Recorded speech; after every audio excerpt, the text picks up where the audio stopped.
ಬನ್ನಿ ಸ್ನೇಹಿತರೆ, ಇದು ಸಕ್ಕರೆಪಟ್ಟಣದಲ್ಲಿ ಇರ್ತಕ್ಕಂಥ ಕಾಳಸ್ತ್ರೀ ವಿಶ್ವಕರ್ಮ ಮಠ. ಇದು ಮುಂಚೆ ಹಳೆಯ ದೇವಸ್ಥಾನವಾಗಿದ್ದು ಈಗ ಮತ್ತೆ ಹೊಸದಾಗಿ ಪೂರ್ಣಗೊಂಡಿದೆ. ಇದು ಹೇಗಿದೆ, ಹೇಗೆ ಮಾಡಿದ್ದಾರೆ ಧರ್ಮಸ್ಥಳದ ವತಿಯವರು ಅನ್ನೋದನ್ನು ಈಗ ನಿಮಗೆ ತೋರಿಸ್ತಾ ಹೋಗ್ತೀನಿ. ನೋಡೋಣ ಬನ್ನಿ.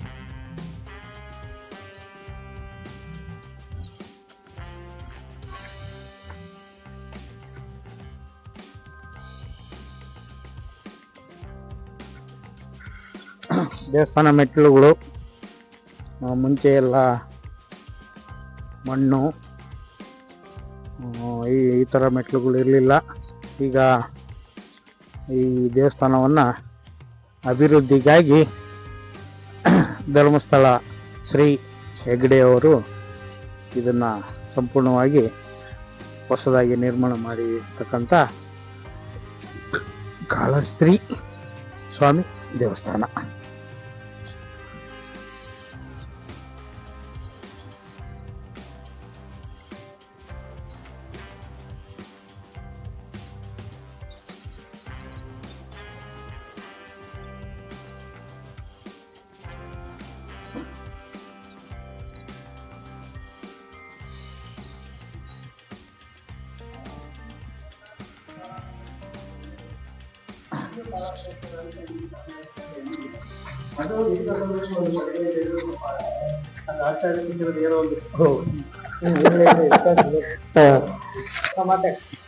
ಆಚಾರ್ಯ ಸಿಕ್ಕಿರೋದು ಒಂದು ಪುಣ್ಯ ವಿಶೇಷ ಅಂತ ಹೇಳ್ಬೋದು.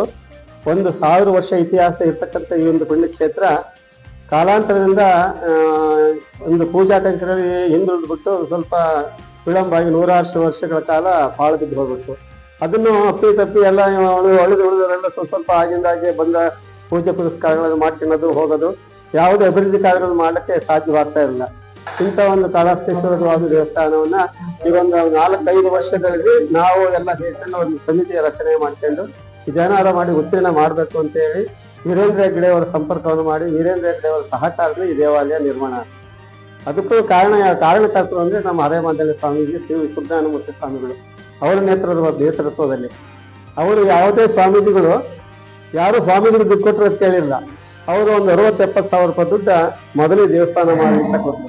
ಯಾವ್ದಾದ್ರು ಸ್ವಾಮಿಗಳು ಯಾರು ದುಡ್ಡು ಕೊಟ್ಟರು ಅಂದ್ರೆ ಅದು ಅವರೇ ಒಬ್ಬರು ಅಂತ ಹೇಳಿದ್ರೆ ತಪ್ಪಾಗತ್ತಲ್ಲ. ಇದನ್ನ ಯಾವುದೇ ಕಾರಣದಲ್ಲಿ ನಿರ್ಮಾಣ ಆಯ್ತು. ಈಗ ಸುಮಾರು ಒಂದು 6 ತಿಂಗಳಾಯ್ತು, ಇನ್ನು 6-7 ತಿಂಗಳಾಗಿರ್ಬೋದು. 7 ತಿಂಗಳಾಗಿದೆ ದೇವಸ್ಥಾನ ನಿರ್ಮಾಣ ಆಗಿ. ಅಂದ್ರೆ ವೀರೇಂದ್ರ ಹೆಗ್ಡೆಯವರು ಅವರೇ ಸ್ವತಃ ನಾವು ಒಂದು 20 ಲಕ್ಷ ಹೆಗ್ಡೆಯವರೆಗೆ ಕೊಟ್ಟಿವಿ. ಅವರ ಮೂರು ಭಾಗ, ಒಂದು ಭಾಗ ನಾವು ಕೊಟ್ಟಿದ್ದೀವಿ, 2 ಭಾಗ ಅವರು ಹಾಕಿ, ಒಂದು ಭಾಗ ಅವರು ಹಾಕಿ, ಇನ್ನೊಂದು ಭಾಗ ಸರ್ಕಾರ ವತಿಯಿಂದ ಅವ್ರು ತಗೊಂಡು ಪೂರ್ಣ ಕೆಲಸವನ್ನು ನಿರ್ಮಾಣ ಮಾಡಿ ನಮ್ಮ ಕೈಗೆ ಹಸ್ತಾಂತರ ಮಾಡಿ ಓಪನ್ಗೆ ಅವರು ಸಹ ಹೆಗ್ಡೆಯವರು ಸಹ ಬಂದು, ಅಂದ್ರೆ ಅವ್ರು ಬರೋಕ್ಕಾಗಲಿಲ್ಲ, ಅವ್ರು ತಮ್ಮ ಸುರೇಂದ್ರ ಹೆಗ್ಡೆಯವರು ಸಹ ಈ ದೇವಾಲಯಕ್ಕೆ ಆಗಮಿಸಿ ಮತ್ತೆ ನಮ್ಮ ಸ್ವಾಮೀಜಿಗಳಂತ ಶಿವಸುಬ್ರಹ್ಮಣ್ಯ ಸ್ವಾಮಿ ಮಾತುಗಳು ಮತ್ತೆ ಅರೇಮನಿ ಒಡ್ನಾಳ ಸ್ವಾಮಿಗಳು ಅವರೆಲ್ಲರೂ ಸಹ ಬಂದು ಈ ದೇವಸ್ಥಾನದಲ್ಲಿ ಭಾಗವಹಿಸಿ ಪೂಜಾ ಕಾರ್ಯಕ್ರಮ ವಿಶೇಷವಾಗಿ ನಡೆಸಿಕೊಟ್ಟು, ರಾಜಕಾರಣಿಗಳು ಬಂದು ಮತ್ತೆ ಚಿಕ್ಕಬಳ್ಳಿ ದೊಡ್ಡ ಸ್ವಾಮೀಜಿಗಳು ಸಹ ಬಂದು, ಹುಲಿಕೆರೆ ಮಠದ ದೊಡ್ಡ ಮಠದ ಸ್ವಾಮಿಗಳು ಜಗಳ ಬಂದು ಅವರೆಲ್ಲರೂ ಭಾಗವಹಿಸಿ ದೇವಸ್ಥಾನ ಕಾರ್ಯ ನಾವು ಕೇವಲ ಒಂದು 1000 ಜನಸಂಖ್ಯೆ ನಿರ್ಮಾಣ ಇರಬಹುದು, ಬಹುತಾದ ಬರ್ಬೋದು ಇರ್ತೇವೆ. ಸುಮಾರು 6000 ಜನಸಂಖ್ಯೆ ಮೇಲ್ಪಟ್ಟು ಭಾಗವಹಿಸಿದ್ರು ಒಂದು ವಿಶೇಷ ಓಪನ್ಗೆ. ಎಲ್ಲಿ ಸುತ್ತಮುತ್ತಲ ಕಾರ್ಯದಲ್ಲಿ ಯಾವ ಕಾರ್ಯದಲ್ಲಿ ಇಷ್ಟು ಜನ ಭಾಗವಹಿಸಿರಲ್ಲ ಅಂತ ಎಲ್ಲರೂ ಸಹ ಎಲ್ಲಾ ಜನಾಂಗ ಸಹ ಹೇಳಿದ್ರು. ಅಂದೊಂದು ವಿಶೇಷವಾದ ಒಂದು ಆಧಾರ. ಹಂಗಾಗಿ ದೇವಾಲಯ ನಿರ್ಮಾಣ ಆಗ್ತದೆ. ದೇವಾಲಯ ನಿರ್ಮಾಣ ಆಗಿದ್ರಿಂದ ಪೂಜಾ ಕೇಳಿದ್ರೆ ವಿಶೇಷವಾಗಿದೆ. ಈ ದೇವಸ್ಥಾನಕ್ಕೆ ಇರ್ತಕ್ಕಂಥದ್ದು ಸರ್ಪಗೋಪುರ, ಎಲ್ಲೂ ಸರ್ಪಗೋಪುರ ಇಲ್ಲ, ಕಳಶ ಇಲ್ಲ. ಇದಕ್ಕೆ ಸರ್ಪಗೋಪುರವೇ ಕಳಶ ಅಂತ ಅಂದ್ರೆ ಕಾಳ ಹಸ್ತೇಶ್ವರ. ಕಾಳ ಅಂದ್ರೆ ಶಿವ, ಹಸ್ತದಲ್ಲಿ ಸರ್ಪವನ್ನು ಕೈ ಹಿಡಿದಿರುವವನೇ ಅಂತ ಹೇಳಿ ಇದೆ. ಇಲ್ಲಿ ಹಿಂದೆ ಆಶ್ಲೇಷ ಬಲಿ ಪೂಜೆ, ನಾಗಸರ್ಪ ದೋಷ, ಕಾಳಸರ್ಪ ದೋಷ ಪೂಜೆಗಳು ಸಹ ಇಲ್ಲಿ ಆಗ್ತಾ ಇದ್ದಂತೆ. ಅಂದ್ರೆ ಹೇಗೆ ಸುಬ್ರಹ್ಮಣ್ಯದಲ್ಲಿ ಎಲ್ಲಿ ಬೇರೆ ಕಡೆಯಲ್ಲಿ ಎಂತೆಂಥ ಪೂಜೆಗಳು ಆಗ್ತಾ ಇದ್ವು, ಆ ಪೂಜೆಗಳೆಲ್ಲ ಹಿಂದೆ ಪೂರ್ವದಲ್ಲಿ ಆಗ್ತಾ ಇದ್ವು ಅಂತ ಇತಿಹಾಸ ಇದೆ. ಇಂಥ ಒಂದು ದೇವಾಲಯಕ್ಕೆ ಈಗ ಒಂದು ನಿರ್ಮಾಣ ಮಾಡಿ ಆ ಕಾರ್ಯಕ್ರಮಗಳನ್ನು ಮಾಡಬೇಕು ಅಂತ ನಾವು ಸಂಬಂಧ ಗಮನಿಸ್ತಾ ಇದ್ದೀವಿ. ಇನ್ನೂ ಕೆಲಸಗಳು ಆಗ್ತಾ ಇದೆ. ವಿಳಂಬವಾಗಿ ಸ್ವಲ್ಪ ನಿಧಾನ ಸಾಂಗವಾಗಿ ನಡೀತಾ ಇದೆ. ಕೃಷ್ಣಮೂರ್ತಿ ಆಚಾರ್ಯರು ಅಧ್ಯಕ್ಷರು ಮತ್ತು ನಮ್ಮ ಸಂಘದ ಪದಾಧಿಕಾರಿಗಳು ವೃತ್ತಿ ಪುರೋಹಿತಿಗೆ ಈ ದೇವಸ್ಥಾನದಲ್ಲಿ ಅಧ್ಯಕ್ಷರಾಗಿ ಕೆಲಸ ಮಾಡ್ತಾ ಇದ್ದೀವಿ. ಇವರು ನಮ್ಮ ಇದು ಸಮಿತಿಯ ಫಲಾನುಭವಿ ನಿಮ್ಮ ಹೆಸರು? ಮಂಜುನಾಥ್ ಯಾವ ಬಿಳಿಕೆರೆ ಅವ್ರ ತಾಯಿ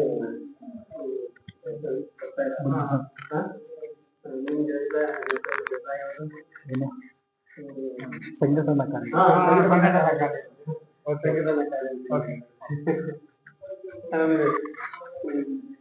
ನಾನು ಮಾತಾಡ್ತೀನಿ.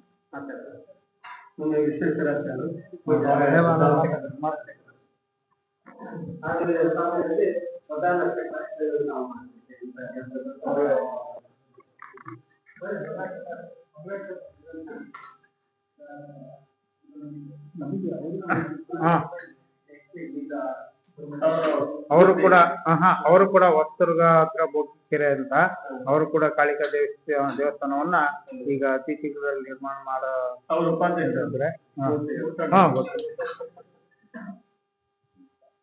ಇವರು ನಮ್ಮ ಸಮಿತಿಯ ಸದಸ್ಯರು. ಹೆಸರು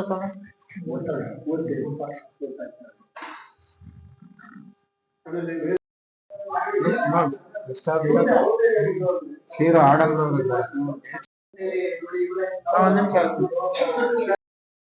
ನಿಮ್ಮ ಹೆಸರು? ವಿಶೇಷ ಪೂಜೆ ಯಾವಾಗ? ವಿಶೇಷ ಪೂಜೆ ಅಂದ್ರೆ ಅಮಾವಾಸ್ಯೆ ದಿವಸ ಹಬ್ಬಗಳಲ್ಲಿ.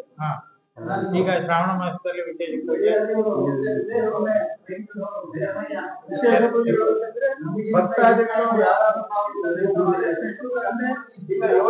ವಿಶೇಷವಾದ ಪೂಜೆ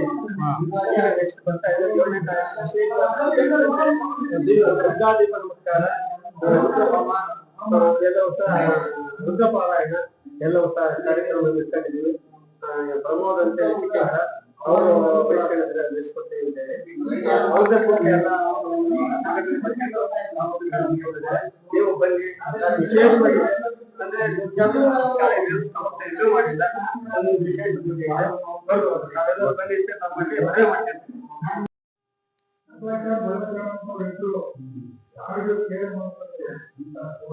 ಅಂದ್ರೆ ಈ ಸ್ವಾಮಿ ಕಾಲಕ್ರಮದಲ್ಲಿ 60 ಲಿಂಗಕ್ಕೆ ಸಮಾನವಾಗಿರುತ್ತೆ.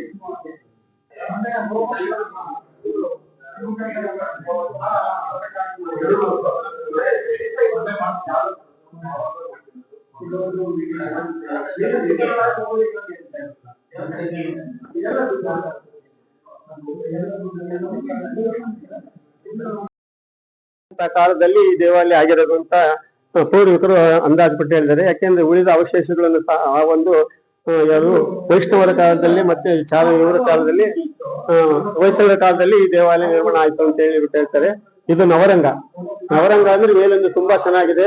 ನವರಂಗಗಳಲ್ಲಿ ಇದು ನಾಟ್ಯ ಶಾಲೆಯಲ್ಲಿ ಹಿಂದೆ ಇದಕ್ಕೆ ಒಂದು ಹೈಟ್ ಇತ್ತು, ಲೈಟ್ ಇರುತ್ತೆ. ಒಂದು ಲೈಟ್ ಮುಂಚೆ ಇತ್ತು, ಅದು ಈಗ ತೆಗೆದು ಎಲ್ಲ ಲೆವೆಲ್ ಆಗಿ ಮಾಡಿದ್ದಾರೆ.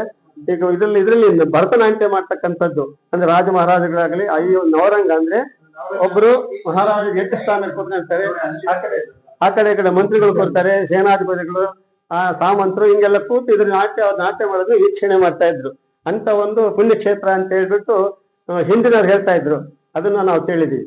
ಆತರ ಇಂತ ಒಂದು ಅಂದ್ರೆ ತುಂಬಾ ಚೆನ್ನಾಗಿದೆ ನವರಂಗ ಅಂತ ಮೇಲ್ಗಡೆ ಎಲ್ಲ 9 ನವರಂಗಗಳು. ನವರಂಗ ಅಂದ್ರೆ ನವ ಅಂದ್ರೆ 9, 9ರಲ್ಲಿ ಒಂದೊಂದು ರೀತಿ ಒಂದಿದ್ದಂಗೆ ಹೊಂದಿಲ್ಲ. ಆ ರೀತಿ ಈ ಒಂದು ಹೊಯ್ಸಳ ಶೈಲಿ ನಿರ್ಮಾಣ ಆಗ್ತಕ್ಕ ಅಂಬಗಳು ತುಂಬಾ ಚೆನ್ನಾಗಿದೆ.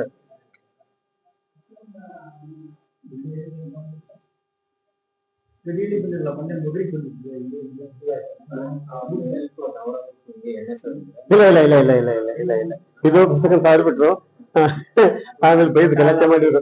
ಅಂದ್ರೆ ವಾಸ್ತು ಹೇಗಿತ್ತೋ ನ್ಯಾಚುರಲ್ ಹಾಗೇ ಇರ್ಬೇಕು ಅಂತ ನಮ್ಮ ಶಿಲ್ಪೊಬ್ಬರು ಒಂದು ನೂಲು ಸಹ ವ್ಯತ್ಯಾಸ.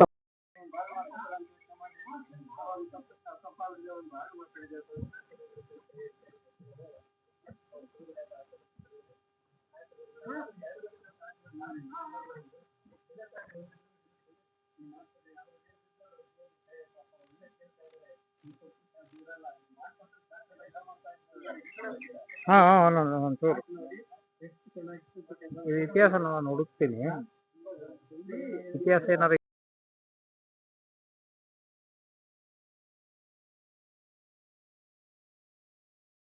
ದೇವಸ್ಥಾನದಲ್ಲಿ ಈ ಬುದ್ಧನ ಸ್ಟ್ಯಾಚು ಇದೆ, ಅದೇ ವಿಶೇಷ. ಹಾಗಾಗಿ ಇಲ್ಲಿ ಧರ್ಮಸ್ಥಳದ ವೀರೇಂದ್ರ ಹೆಗ್ಗಡೆ ಅವರು ಬಂದು ಇದ್ ನೋಡಿದಾಗ ಅವ್ರಿಗೆ ಬಹಳ ಆಸೆ ಆಯ್ತು ಇದ್ರ ಬಗ್ಗೆ, ಈ ಬುದ್ಧಿ ಸ್ಟ್ಯಾಚು ಬಗ್ಗೆ. ಹಾಗಾಗಿ ನಮಗೆ ಜಾಸ್ತಿ